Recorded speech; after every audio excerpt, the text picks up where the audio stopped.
Pakistan cricket है या PTV का 9 बजे वाला खबरनामा है जो खबरों का सिलसिला रुक ही नहीं रहा। इतनी खबरें हैं कि मैं वीडियो बनाने का सोचता हूं, उसके बाद फौरन ही कोई नई खबर आ जाती है। तो इस वीडियो को एज ए बुलेटिन ही रखते हैं और टॉपिक हमारा है रिटायरमेंट की वापसियों का मौसम, नई सिलेक्शन कमेटी और इसके साथ साथ पाकिस्तान की क्रिकेट में ये जो गैर यकीनी हालात चलते हैं ये क्यों चलते हैं। तो शुरू करते हैं। जो सबसे हॉट टॉपिक है वो रिटायरमेंट्स की वापसी का है। अभी मैं इमाद की वापसी के बारे में वीडियो बनाने का सोच रहा था, उसका कंटेंट मैं बना रहा था कि अब आमिर की भी न्यूज आ गई है। देखिए, मेरा पर्सनल पॉइंट ऑफ व्यू है कि मैं तो इस चीज के बहुत सख्त खिलाफ हूं। आप मिसाल ले लें कि इमाद ने यह कहा था कि मैं फर्स्ट क्लास क्रिकेट तब खेलूंगा जब मुझे गारंटी दें कि मैं पाकिस्तान के लिए खेलूंगा। क्या आप किसी ने उनसे गारंटी ली है कि आप वर्ल्ड कप जिताएंगे तो आपको हम सेलेक्ट करेंगे? बात तो ऐसे होनी चाहिए, लेकिन नहीं। अब वो वापस आ गए हैं। पीएसएल का स्टैंडर्ड इस साल इंटरनेशनल क्रिकेट से बहुत दूर था। तो वो इमाद अच्छे प्लेयर हैं, इसमें कोई शक नहीं, लेकिन एक प्लेयर जब वो कमिट कर देता है कि वो रिटायर हो रहे हैं तो आप उनको उनके फैसले पे छोड़ दें। पाकिस्तान कोई ऐसा मुल्क नहीं है कि चंद लाख लोगों का मुल्क है तो यहां कोई क्रिकेट नहीं खेलता। तो लेकिन हमारा क्या कीजिए, और आमिर पे भी यही बात अप्लाई करती है। इसका एक और भी आप देखिए, इस पे जो एनालिसिस बनता है वो ये है कि अगर आपने इमाद और आमिर को खिलाना है, नई बॉल से नसीम आपके पास पहले ही मौजूद है, तो आपके कप्तान की तो फिर जगह ही नहीं बनती। शाहीन कहां पे बॉलिंग करेंगे? अगर इमाद नई बॉल से 2 ओवर करते हैं, आमिर करते हैं, नसीम करते हैं, तो आपके पावर प्ले के तो 6 ओवर पूरे हो गए। तो शाहीन को तो डेथ में बहुत मार पड़ती है। तो फिर आप अपनी टीम की कॉम्बिनेशन के साथ फिर खेल रहे हैं।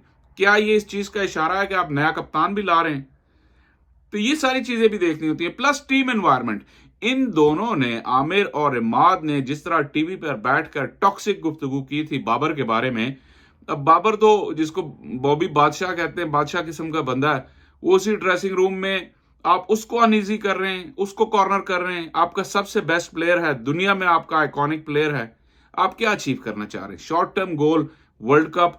क्या अब गारंटी हो जाएगी आमिर और इमाद के आने से कि पाकिस्तान ही वर्ल्ड कप जीतेगा? बाकी जो 11-12 टीमें आ रही हैं वो झक मारने आ रही हैं। और इसी सागा में आप ऐड कर लें हारिस रऊफ का डिसीजन भी, कि हारिस रऊफ को भी सेंट्रल कॉन्ट्रैक्ट दिया गया। मेरा ख्याल है कि हारिस को पहले जो है वो हार्शली ट्रीट किया गया था और फर्स्ट क्लास क्रिकेट खेले बगैर, और वही बात थी, तब भी वही बात थी कि अगर ऑस्ट्रेलिया के टूर का लॉन्ग टर्म प्लान होता और आपके प्लान में होता हारिस, तो आप उसको इस तरह मैनेज करते कि वो टूर जाने से पहले 4-5 फर्स्ट क्लास मैच खेला होता, उसकी बॉडी कंडीशन हुई होती। उसकी बॉडी कंडीशन हुई नहीं थी, ऑल ऑफ अ सडन आपने उसको रिक्वेस्ट की। तो वो एज ए प्लेयर मैं, और उस वक्त भी मैंने वीडियो की थी, आप देख सकते हैं कि मैंने हारिस ही की साइड ली थी। लेकिन ये एक और अपनी गलती को पीसीबी ने एडमिट किया कि उन्होंने उनकी गलती थी हारिस रऊफ को ट्रीट करने में। वो बहरहाल उन्होंने अब करेक्ट कर ली है। लेकिन अब क्या कम्युनिकेशन हुई है कोई नहीं जानता कि हारिस को क्या प्लान दिया गया है अगले 2 साल का। क्या आपको सेंट्रल कॉन्ट्रैक्ट जब हम दे रहे हैं तो हम आपसे क्या एक्सपेक्ट कर रहे हैं, और उसके लिए हमारा क्या रोड मैप है। हमने आपको टेस्ट के लिए कंसिडर करना है तो हमने आपको ये फर्स्ट क्लास मैचेस इस साल खेलने और इतने ही जो है इस दौरान खेलने, जब तक आपका सेंट्रल कॉन्ट्रैक्ट की टर्म है वो लाइन आउट कर लें कि इतने फर्स्ट क्लास मैचेस आपने खेलने हैं। हलचल सी मची हुई पीसीबी में, जैसे वीलॉग के शुरू में मैंने कहा था, और ये आपको सोचने पे मजबूर कर देता है कि ऐसा आखिर होता ही क्यों है। हम क्यों नहीं एक सिस्टम बनाते और उस सिस्टम पे चलते, जो मर्जी चेंजेस टॉप पर आए, नीचे सिस्टम जो है वो वही चलता रहे। लेकिन हम जो है वो बिल्कुल तोड़ फोड़ के मूड में होते हैं हमेशा। नई सिलेक्शन कमेटी का भी ऐलान हुआ है और इसमें Wahab Riaz is ever present, उनके साथ असद शफीक हैं, मोहम्मद यूसुफ और अब्दुल रज़ाक। इसके अलावा टीम के जो कप्तान, कोच और एनालिस्ट होंगे वो भी इस कमेटी का हिस्सा होंगे। तो 7 लोग बैठेंगे पाकिस्तान की टीम सेलेक्ट करने के लिए।